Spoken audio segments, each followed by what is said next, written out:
Hey, what's up, guys? This is going to be a preview for Final Battle 2010. Now, I know we've seen a whole bunch of previews already.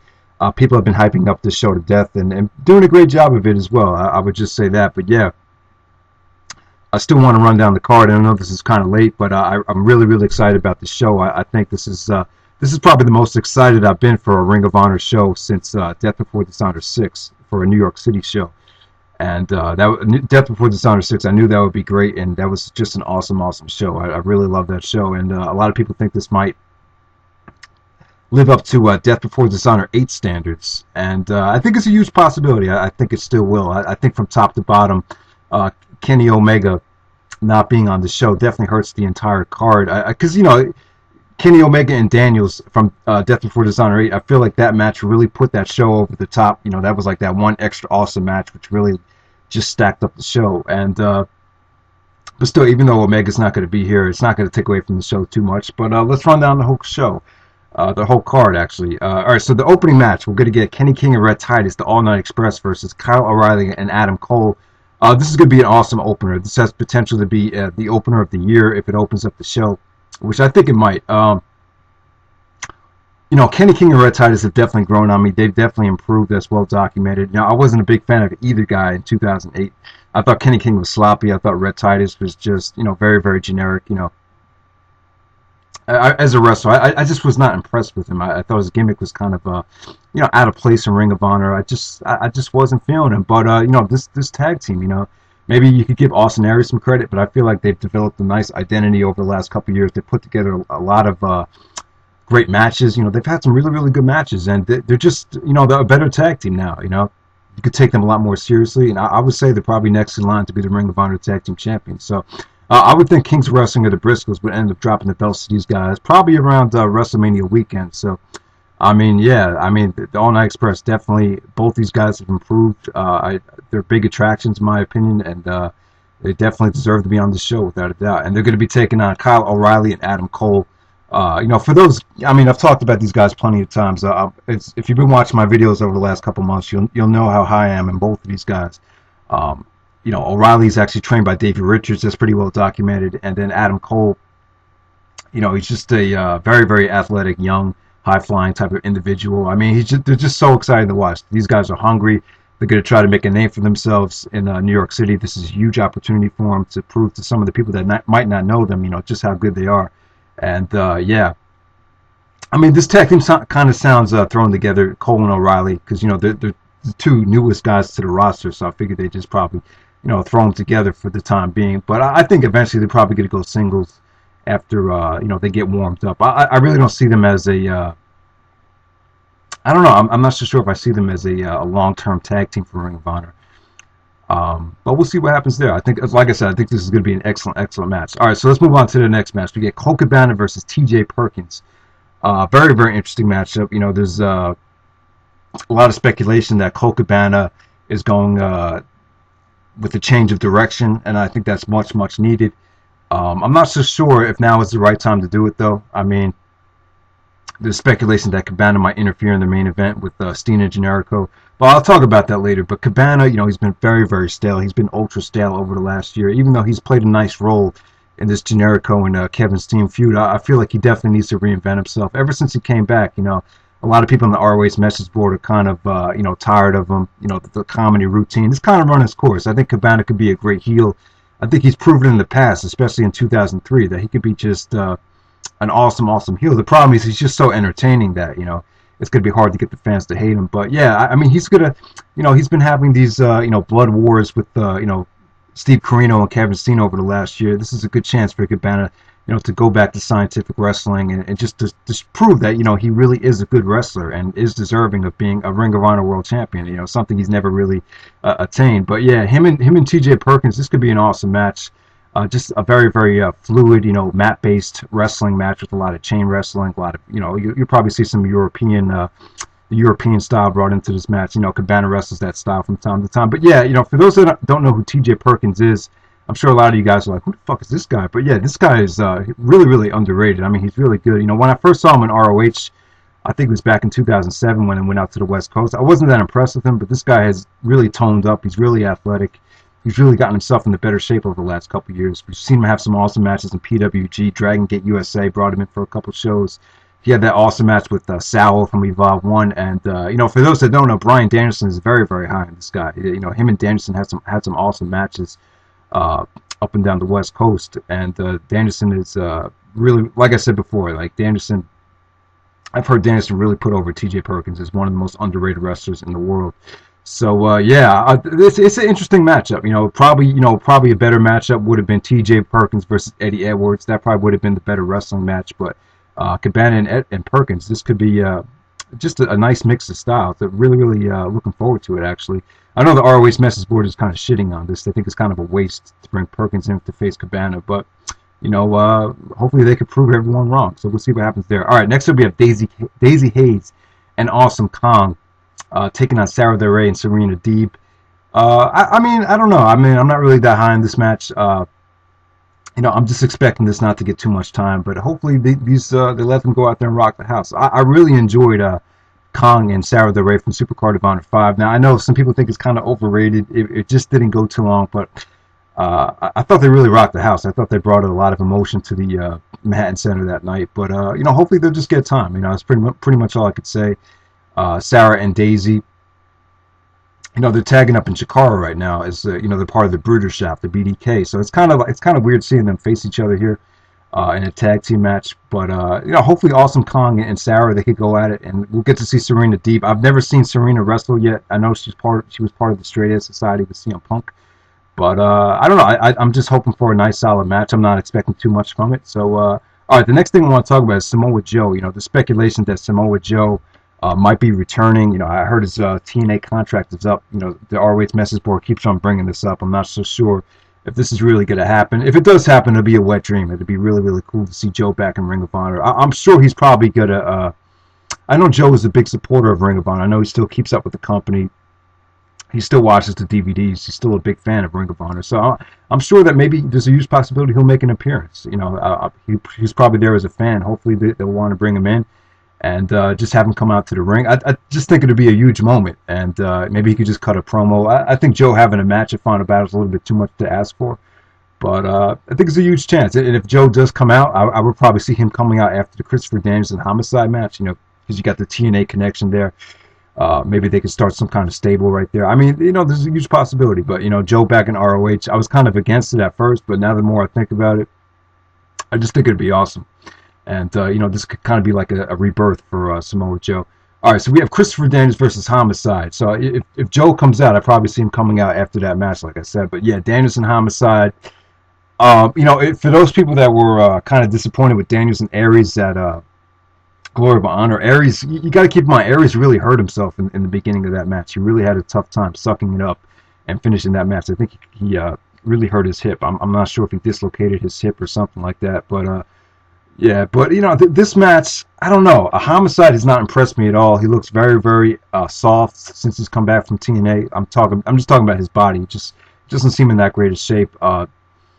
But the good thing about this is Christopher Daniels usually puts out in big-time matches. There's been, I've talked about this plenty of times, and other guys have as well. Daniels kind of holds back when the spotlight's not really on him. Like if it's not a really, really big-time atmosphere, like if WWE and TNA agents are not watching the show, Daniels has a tendency to hold back and conserve energy, which is not like a bad move because he is getting older. He does have a family to support. He has a high mortgage, so... I think Daniels is really, really smart when it comes to, picking his spots, when to have a great match, when to put his body on the line, when not to. But I think Daniels and Homicide, I think this is going to be a good match. I'm not expecting a blowaway type of match. I think Homicide needs to come in here and prove some people wrong that he still has it. It'll be a big test for Homicide. We'll see exactly how far Homicide is going to go in Ring of Honor with his new comeback after this match is over. We'll see what happens. Like I said, I don't expect an amazing match here. Probably 3.5 stars at the maximum, but this makes sense. It makes sense, because both these guys are trying to prove something. They both just got released from TNA or quit TNA over the last year. Daniels actually was kind of TNA just came up to him, and I think it was Hogan and Bischoff. They just decided that we're not going to use you anymore. So that's pretty much what happened. It wasn't like Daniels asked for his release. That's what I'm actually hearing right now. So. Like, you know, both guys have a lot to prove, so that's a good thing. Hopefully they just deliver. I'm not sure. You never know with Christopher Daniels sometimes. So, but and Homicide's gotten off to a shaky start as well. So, all right, next up we have Eddie Edwards versus Sonjay Dutt. Now, Edwards was supposed to face Kenny Omega. The Edwards Omega match was going to be epic. I was like severely looking forward to it. I mean, that just would have been an awesome match and a great test for Edwards. That would have been a nice victory for Edwards too, to get that big time win over someone that's legit like a Kenny Omega. Omega in Japan this year has been going on a tear. I saw the match with him and Ibushi versus Apollo 55. That match was awesome. And yeah, but you know, there just wasn't enough time. When Kenta got injured for the Edison show last year, there was like 2 weeks right before, like you pretty much knew Kenta was not gonna show up 2 weeks before that show, so they really couldn't bring anyone else in. I probably would say Kota Ibushi would have been a nice replacement, but since it's on such short notice, they brought in Sonjay Dutt. I'm not that high on Sonjay Dutt anymore. I know he's had some drug problems over the last couple of years, and you know, sometimes I don't know. I mean, I think he's very, very talented. Sometimes I feel like he kind of just goes through the motions, but if Sonjay brings it, you know, he'll bring it. I mean, he's you know, the stuff he did in the TNA, like in 2005, 2006. I mean, he was awesome back then. You know, so, some of those matches really just friggin' blew my mind. And you know, him and Edwards. I mean, this is going to be good. You know, not really much to say about it. You know, I would imagine Eddie Edwards is going to get a nice clean victory. It'll be a nice win for Edwards. I'm just not expecting too much from it, though. I mean, it's really a shame that Omega's not there, because that really could have been something special. I just don't see them letting Sonjay hang with Edwards for more than 10 minutes, but we'll see what happens. All right, next up we get the Briscoes and Papa Briscoe versus the Kings of Wrestling and Shane Hagadorn. Now, this is probably the most disappointing match that was booked on the show. You know, like I said in the past, and other guys have said this, for Final Battle, I feel like you really need to have a serious card with a lot of serious, ultra-athletic wrestling matches. You know, the Papa Briscoe, I mean, he's cool. You know, it's really, really cool. You can see a lot of similarities between, you know, Papa Briscoe and the actual Briscoes. It's a cool storyline type of thing, and it definitely brings a lot of heat back to this feud.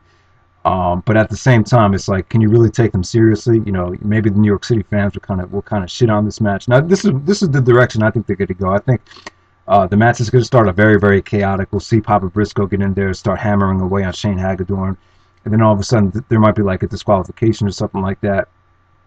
Then I can see Jay Briscoe getting on the mic and saying, you know, you're a bunch of pussies. Why don't you put the belts on the line? And then boom, we'll just have a world title match. You know, Briscoes and Kings of Wrestling one more time. I think that's a beautiful way to do it. You know, hopefully they could top their match from the Big Bang.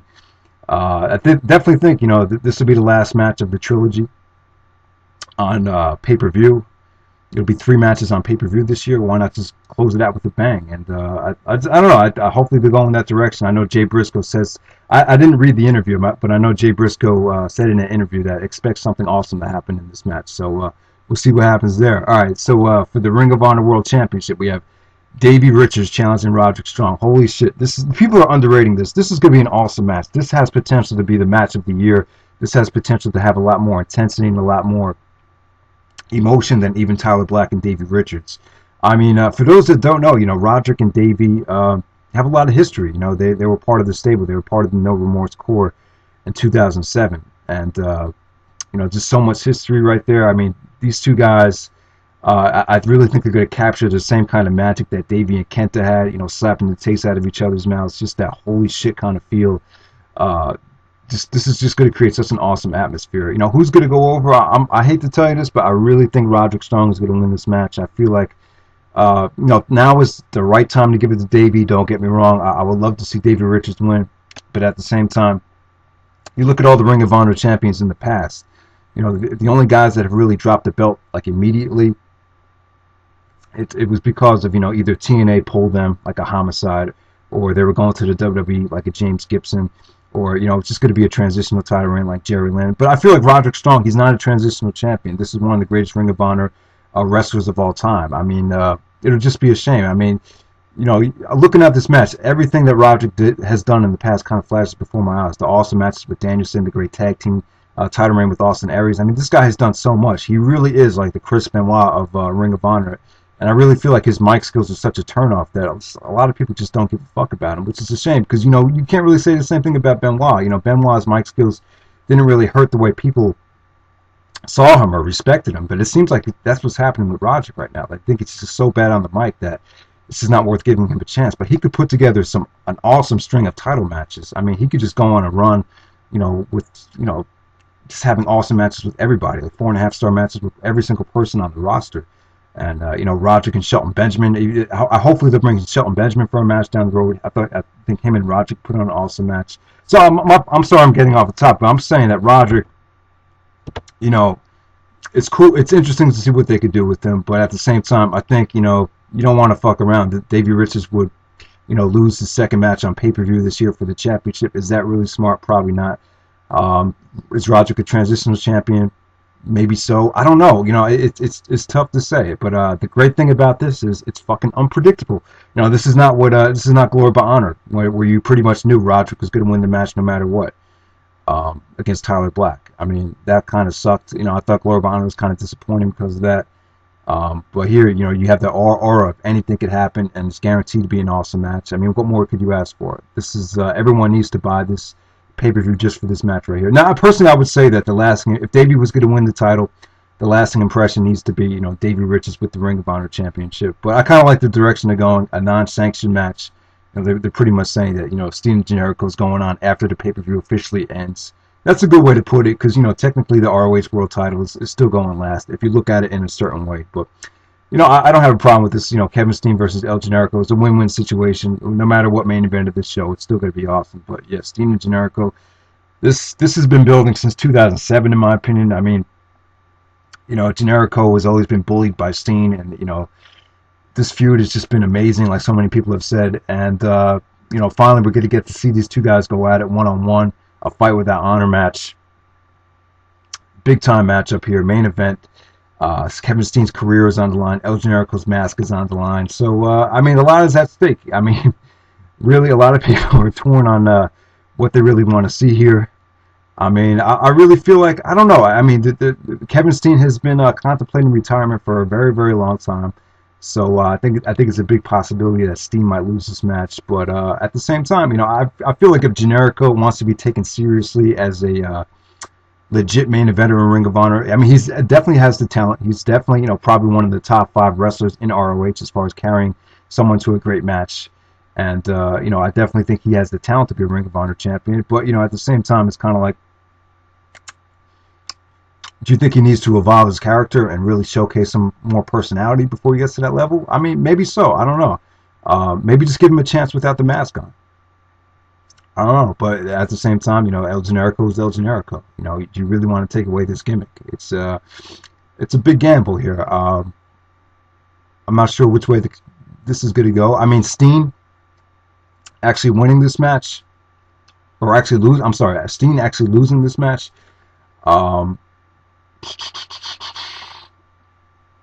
don't know. I mean, you don't. I mean, you of course you want to live up to the stipulation. You want to keep your promise to the fans. Steen is officially gone from Ring of Honor. Do you really want to bring him back in 4 or 5 months?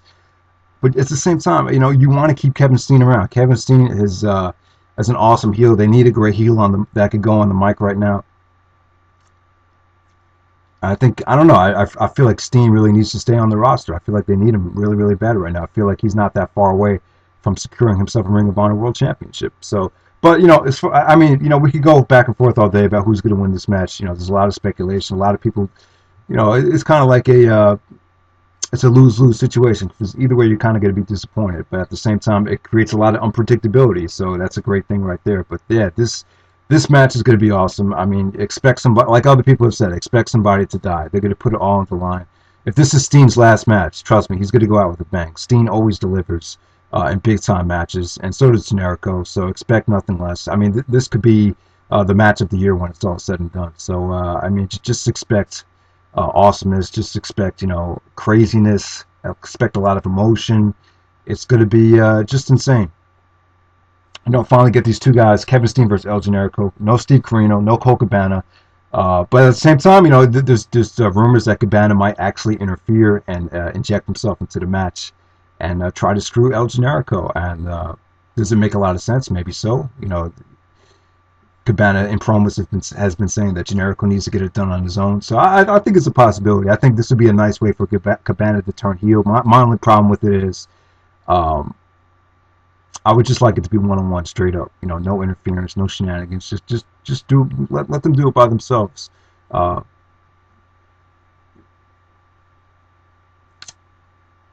so I mean, that's pretty much it. I mean, this is gonna be an awesome show. I advise everyone to check it out. I'm sorry if I went a little bit too long with this preview. Just wanted to go over everything nice and thoroughly. So yeah, this like, you know, I'm not gonna like, I don't. The thing about me is I don't bullshit people. Like, if it's so like the Big Bang, I really wasn't that happy with the car from top to bottom. I thought they booked a lot of crap on this show. So if you think back, like, I wasn't getting on the talking in front of a camera or talking on in a video and saying that this is gonna be an awesome show. You need to go out of your way to see it, because I wasn't that sure about it. But you know, as someone that's been following Ring of Honor for a few years now and really loves the company, I wouldn't be lying to you. I like, trust me, this is going to be great. And I'm not sure why there's so many people that are so down on Ring of Honor right now. Like people are making videos giving it thumbs downs, and you know, just saying that, you know, Ring of Honor is boring, and all these WWE and TNA fans just coming on just have very, very little patience for it. Just won't give it a chance. And you know, I mean, you know, I'm not going to criticize you too much. You know, you can make this whatever decision you want. You know, mainstream wrestling is mainstream wrestling. But let me just tell you something. You're definitely missing out. If you're not going to give the show a chance, I can guarantee you will definitely be missing something very, very special. And you know, you don't deserve to have an opinion of it if you're not going to watch the entire fucking show. So that's pretty much all I have to say. I hope you guys enjoyed the video, and order Final Battle 2010, which should be, without a doubt, guaranteed to be arguably the best show of the year. All right.